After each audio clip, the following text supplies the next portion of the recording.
Olha que coisa mais linda. Bem aqui onde eu parei para gravar a lição.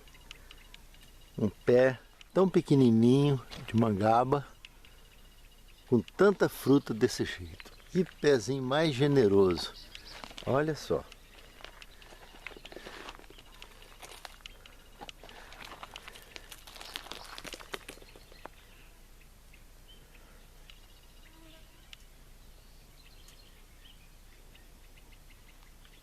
É muita fruta num pezinho só.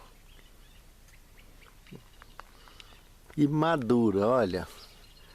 Só recolher, mais 2, 3 dias, tá tudo maduro. Quando tá nesse ponto aqui, já tá caindo no chão. Eu já chupei 2 que estavam no chão. Delícia de fruta, é o fruto mais saboroso do Cerrado brasileiro, na minha opinião. Isso é vida no campo. Aqui no vitrine do condomínio, para todo lado, tem mangaba demais e muitos outros frutos. Todos os frutos típicos do Cerrado brasileiro tem por aqui. É muito bacana. Um forte abraço a todos.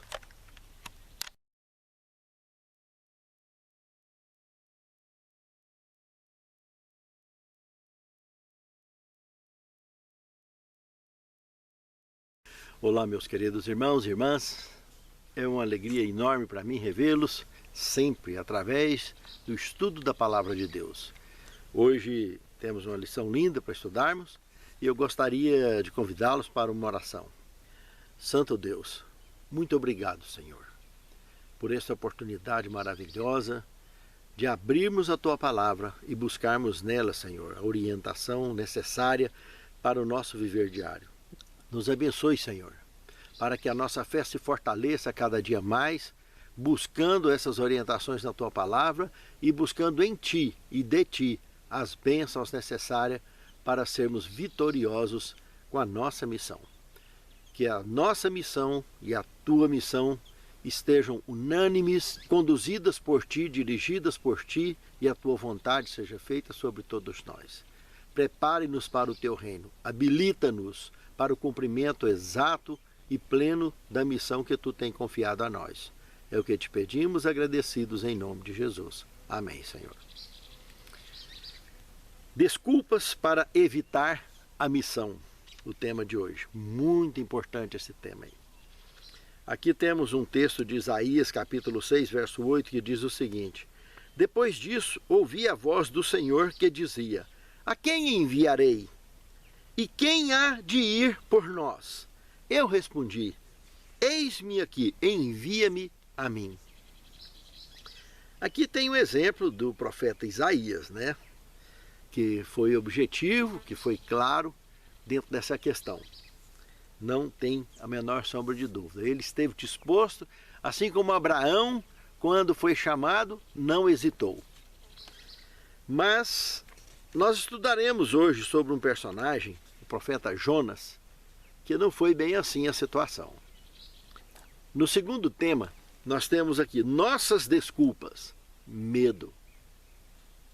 Irmãos, as desculpas sem fundamento, que muitas vezes criamos, fundamentadas no medo que nós vivemos nesse planeta, nos leva a situações embaraçosas, constrangedoras e muito desagradáveis, sem sombra de dúvida. Aqui nós poderíamos analisar uma série de textos bíblicos, como Naum, capítulo 1, verso 1, capítulo 3, verso 1 a 4, 2 Reis 17, 5 e 6 e 19, de 32 a 37. Todos esses textos aqui trabalhando sobre a experiência, a história da cidade de Nínive, que era um povo terrível, que já tinha judiado de Israel, de Judá. Era um povo muito mau, muito impiedoso. E quando Jonas recebe a missão diretamente de Deus para ir pregar contra Nínive, Jonas tremeu nas bases. Falou que ia porque confiava em Deus. Ele não tinha dúvida de que era Deus que estava falando com ele. Mas, amados, entre o aceite dele da missão até chegar no porto, aonde ele compraria a passagem para ir para lá, nós estamos falando de uma região que por água daria mais de 3.000 quilômetros de distância de onde ele estava ali em Israel. E quando ele chega lá no guichê da passagem, nós conhecemos uma história muito complicada. Ao invés de ele comprar a passagem para ir em direção a Nínive, indo em direção ao Extremo Oriente, ele comprou a passagem para o lado contrário, indo em direção ao Ocidente. Comprou a passagem para ir para o sul da Espanha, Tarsis. Meus amados irmãos, que situação! Jonas literalmente estava fugindo da missão por medo. Aqui no rodapé do manual está contando uma experiência sobre as construções que Senaqueribe teria feito ali na cidade de Nínive. Está tratando aí de um palácio com 503 metros de altura e 243 metros de largura. Isso aqui deve ter um equívoco muito grande aqui, porque naquela época não tinha empreendimentos nessa altura, principalmente se tratando de torre, né? Porque 500 metros de altura e 200 e pouco de largura, o único empreendimento que tinha é o que tem até hoje, que não tem construtor nenhum que faz, que é o complexo de Gizé, aquela de Quéops, né? Aquela do MEI, tem mais ou menos essa medida aqui, 240 e poucos metros de altura. E a mesma medida de largura, mais 500 metros de altura. Eu acho que nem a Torre de Babel não chegou a esse ponto, porque ao iniciar o processo dessa cidade em forma de torre, ela foi embargada pelo próprio Deus e não prosperou. Então deve ter alguma coisa aqui muito equivocada aqui dentro dessa questão. Mas que tinha um edifício muito grande lá, teria de fato. Senaqueribe construiu e era o centro, e era a maior cidade do mundo habitado daquela época. E realmente os ninivitas eram um povo muito mau, muito agressivo. E Jonas tremeu nas bases e fugiu. Essa foi a desculpa que ele usou para abandonar a sua missão, literalmente. E o pior é que pensar que pode esconder de Deus, né? Porque quando ele chega no navio, ele desce para o porão, ele não quis ficar junto com os passageiros lá em cima, foi ficar junto com a carga lá embaixo.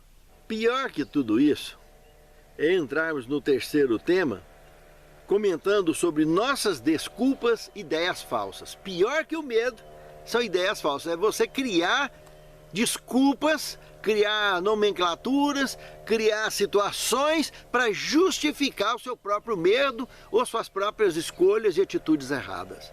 E isso é o pior de tudo. E assim fez Jonas. Na opinião de alguns estudiosos, eles acham que Jonas teria sido influenciado por crenças pagãs, por crenças politeístas, muito comum naquela época e não é diferente hoje, que a maioria do mundo é pagão. O mundo cristão é muito pequenininho. Mas sabe, irmãos, a ideia que a palavra de Deus nos deixa sobre Jonas é que ele, de fato, por medo, a única desculpa dele, pela atitude dele de descer lá para o fundo, é que ele se safaria bem dessa situação. Ele se convenceu que poderia se esconder de Deus. E quando ele percebeu que a coisa não estava bem lá para cima, que o navio começou a atravessar ondas gigantescas e ia sucumbir, alguém desceu lá para começar a tirar a carga, para jogar para fora, para aliviar o peso do navio e ele poder seguir. Deram de testa com Jonas lá, dormindo, sossegadinho lá no meio da carga. Deram a notícia para ele do que estava acontecendo. Irmãos, a atitude de Jonas prova que ele sabia exatamente o que estava acontecendo naquele momento. Quando o relato foi passado para ele do que estava acontecendo, ele não teve dúvida. Era Deus que já tinha localizado ele lá dentro, no fundo do porão. E ele subiu para cima e falou, não, me leva ao comandante do navio que eu sei o que está acontecendo todinho. Ele imediatamente se dispôs a se sacrificar pelos outros. Não tem influência de crença nenhuma daquela época. Ele simplesmente sabia do erro dele. E falou, me joga daqui. Ele, de fato, no final da história, ele prova isso, que ele preferia morrer do que enfrentar os ninivitas. Me joga dentro d'água. Pronto, acabou, encerrou o assunto. E assim eles fizeram. Jogaram Jonas dentro d'água. E ele achou que ali encerraria a missão dele. Quer dizer, ele não cometeu suicídio, foi os outros que jogou ele lá dentro d'água. E até na última hora ele quis dar um jeito de passar a perna na missão. De querer achar que podia convencer Deus das suas atitudes, das suas ideias falsas. Que coisa absurda, hein? Isso mudou alguma coisa, irmãos? Hoje em dia, quanto e quanto de desculpa que as pessoas inventam para não fazer trabalho missionário, para não cumprir com a missão. Estamos chegando numa situação da história da humanidade, estamos chegando diante do desfecho do conflito.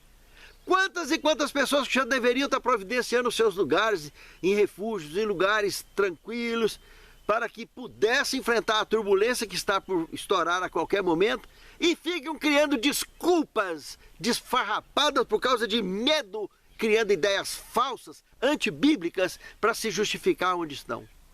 Assim como os habitantes de Sodoma e Gomorra fizeram assim que Ló avisou para eles o que aconteceria naquela noite, e eles não acreditaram.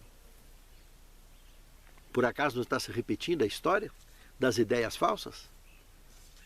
Isso aí faz parte do exercício pleno das potestades da maldade, convencer as pessoas a se convencerem de não tomar providência com nada e não cumprir com a missão e nem ouvir a palavra e completamente fugir da razão da palavra de Deus. Pense nisso, amado irmão. Pense nisso, amada irmã. No quarto tema, nossas desculpas, inconveniência. Irmãos, sem dúvida, o que nós temos aqui na história do capítulo 2 do livro de Jonas foram preconceitos, foram ideias distorcidas, foi ódio que Jonas tinha formado contra os ninivitas. Como hoje, partidos políticos que partem abertamente na direção da linha das trevas, mentindo, praticando crimes, etc. As pessoas tomam nojo, tomam ranço. E da mesma forma, Jonas tinha tomado nojo, ranço de Nínive. Ele tinha pavor de Nínive, tinha medo de Nínive, tinha ódio de Nínive. Ele alimentava ódio de Nínive. Ele queria muito que Nínive sucumbisse como Sodoma e Gomorra. Esse era o desejo dele, desde que ele não fizesse parte da missão. Olha que coisa mais interessante. A forma com que a inconveniência apresentada como justificativa do medo de Jonas era embutida na sua mente e expressa nas suas ações. E quantas vezes preconceitos religiosos da mesma forma? Por que as pessoas, quando vai conversar sobre Bíblia, sobre a palavra de Deus com alguém, a primeira coisa que pergunta, qual é a sua religião? Dependendo da religião, o cara não quer nem conversa. Já parou para pensar nisso? Isso é preconceito, irmãos. São pessoas que vivem... O que interessa saber a religião do indivíduo? Se é A, B ou C? O importante não é saber sobre a salvação, sobre a palavra, sobre o poder da palavra. E nisso, doutrinas bíblicas serão expressas, explicadas, e o caminho será tomado por cada um individualmente, de acordo com a manifestação do Espírito Santo no coração de todos. Não precisa da gente perguntar, especular qual é a religião, entende? Isso é preconceito.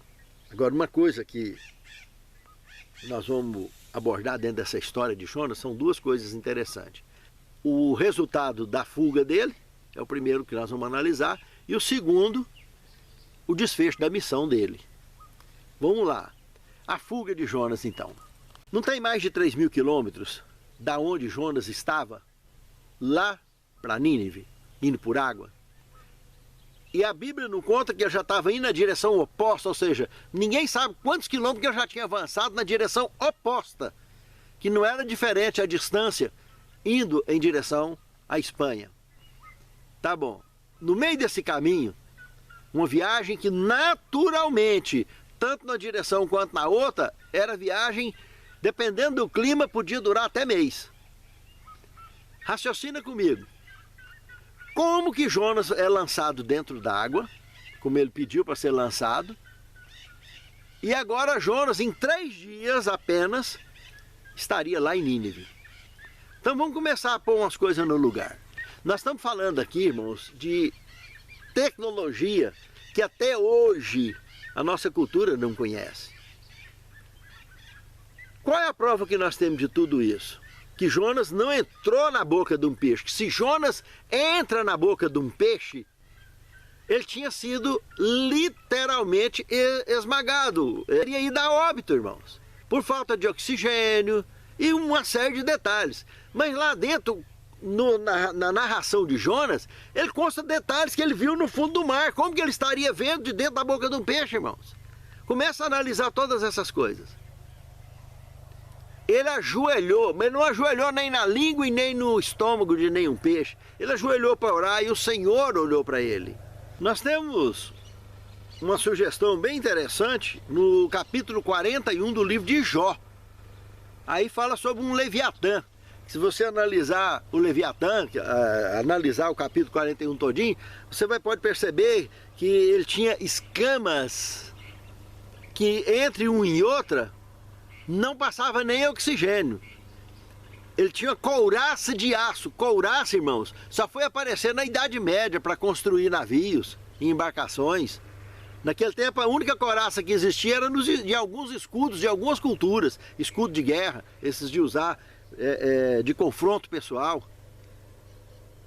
Em embarcação só na Idade Média que foi aparecer. E aí está falando de um Leviatã que tinha couraça. Couraça dupla, está dizendo aí. Bati no fundo do mar e ferve igual o junco. O sistema de iluminação dele parece o dia chegando, o sol batendo, raiando no alvorecer. E que ele tanto anda no céu quanto anda no fundo do mar. Está falando de um sistema de transporte totalmente de cultura plenamente avançada que até hoje não existe. Que tanto anda no ar quanto anda no mar. Então, esse Leviatã, algo do gênero, que alguns interpretam, lamentavelmente, equivocadamente, que seria um animal. E a Bíblia mesmo, se você comparar tudo que está ali sobre o Leviatã, não tem nada a ver. Então, Jonas, dentro de um desses, ele conseguia sim ver as coisas, ele teria como ter visão do fundo do mar e seja lá o que for. Aí você pode argumentar também, mas numa dessa aí, ele, em fração de segundo, estaria lá. Estaria sim. Mas aí, lá no Novo Testamento, quem que serviria como base da missão lá atrás, de prefiguração da morte e ressurreição de Cristo? Jonas precisava de um tempo com Deus, particular com Deus, de oração, que esses 3 dias que ele passou lá, e também para que a sua história prefigurasse a morte e ressurreição de Cristo. Cristo um dia chamaria o povo rebelde, que estaria pior do que os ninivitas, porque eles estariam dispostos a sacrificar o próprio Messias, porque veio para que era seus e os seus não quiseram, eles queriam eliminar ele de qualquer forma, né? E agora a história de Jonas ia dar uma chicotada nesse povo. Quantos e quantos anos mais tarde? Mais de 600 anos mais tarde. Está aí, meus irmãos. Está aí a história do profeta Jonas.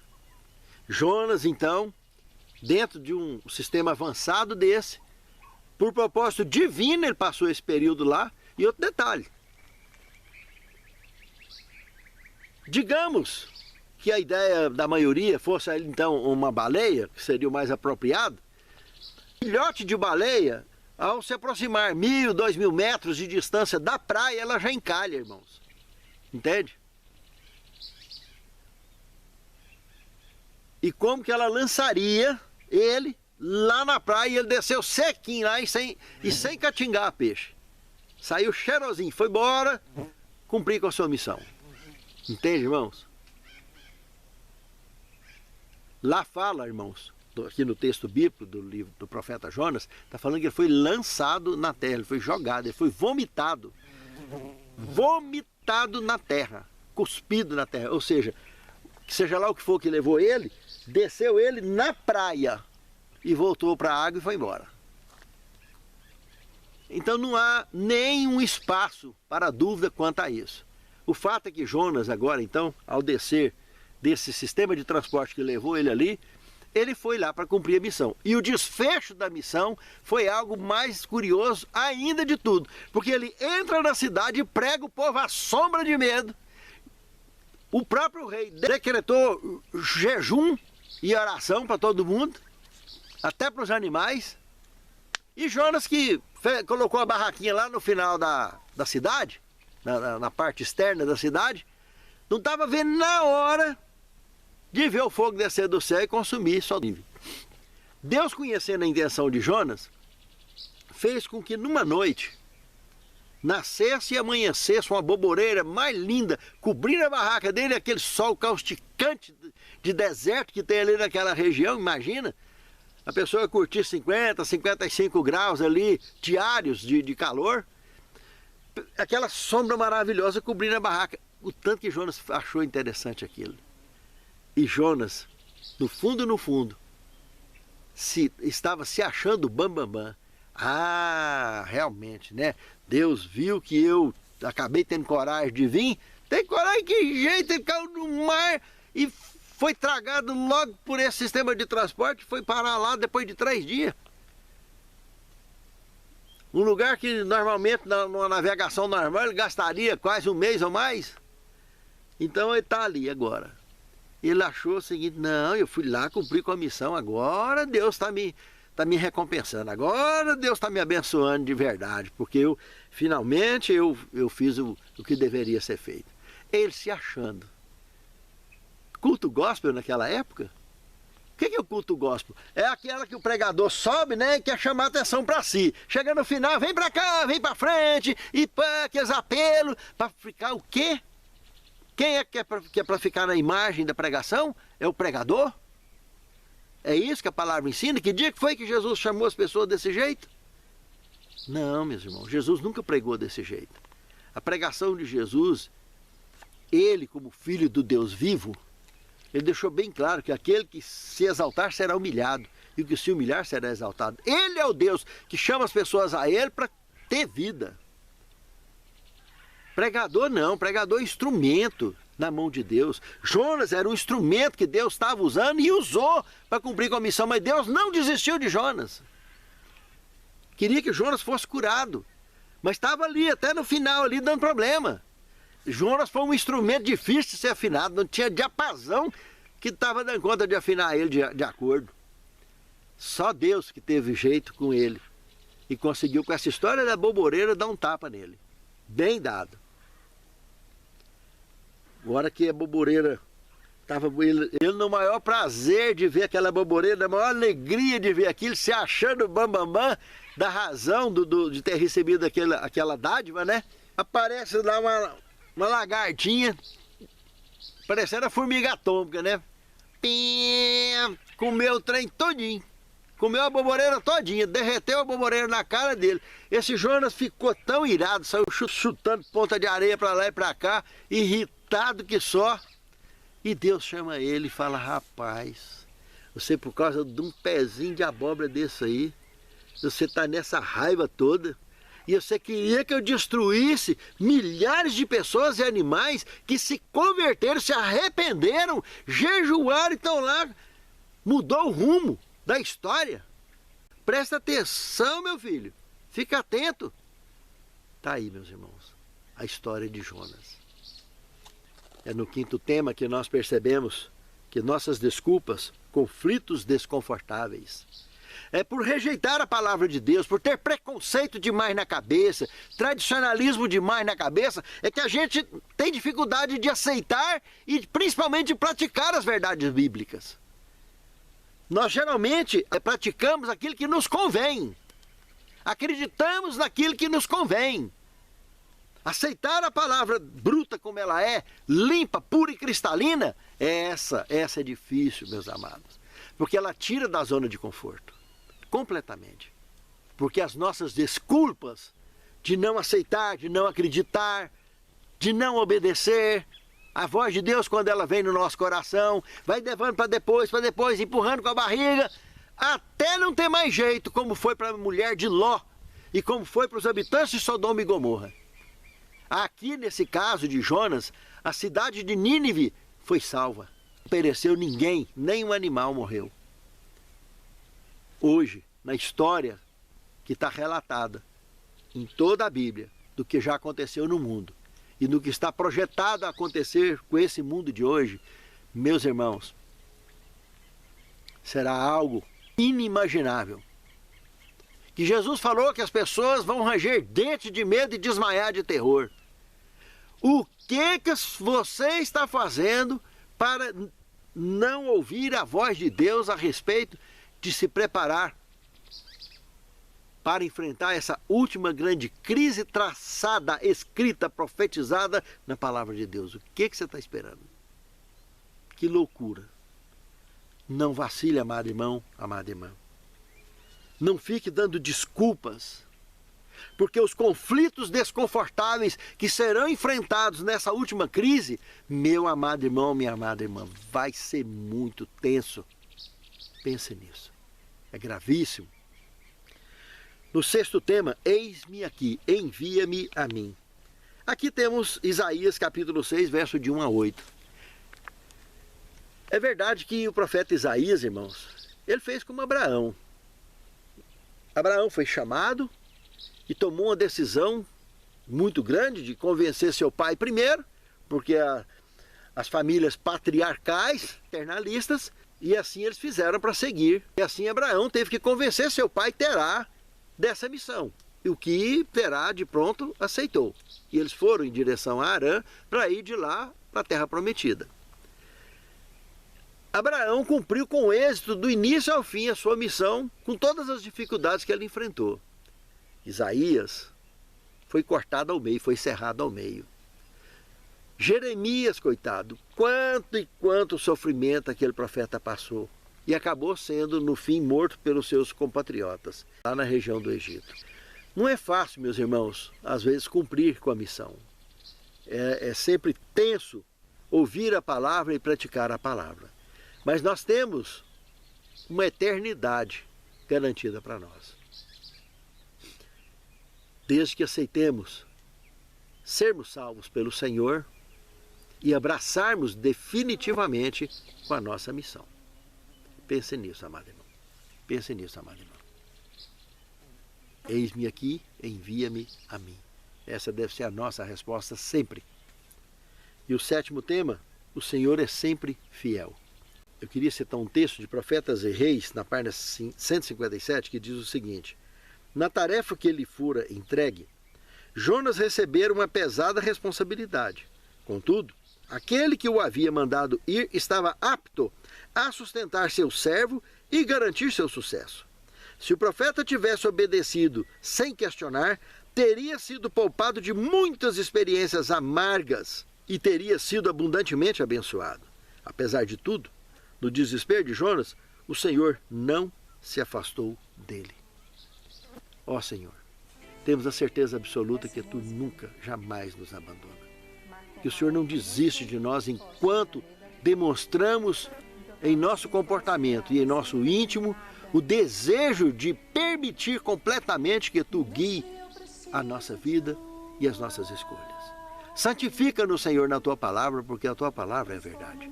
E capacita-nos, Senhor, às ações precisas que devemos tomar em direção às orientações da Tua palavra, sempre e sempre. Prepare-nos, guia-nos, salva-nos a nós e aos nossos lares. Em nome de Jesus. Lázaro ouviu a sua voz quando aquela pedra removeu. Depois de 4 dias ele reviveu. Mestre, não há outro que possa fazer aquilo que só o Teu nome tem todo o poder. Eu preciso tanto de um milagre.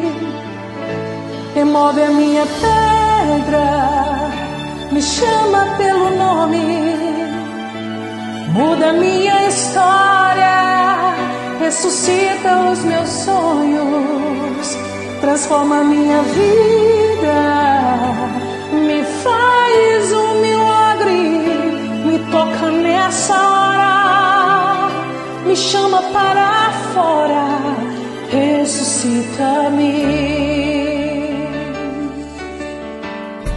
Mestre, eu preciso de um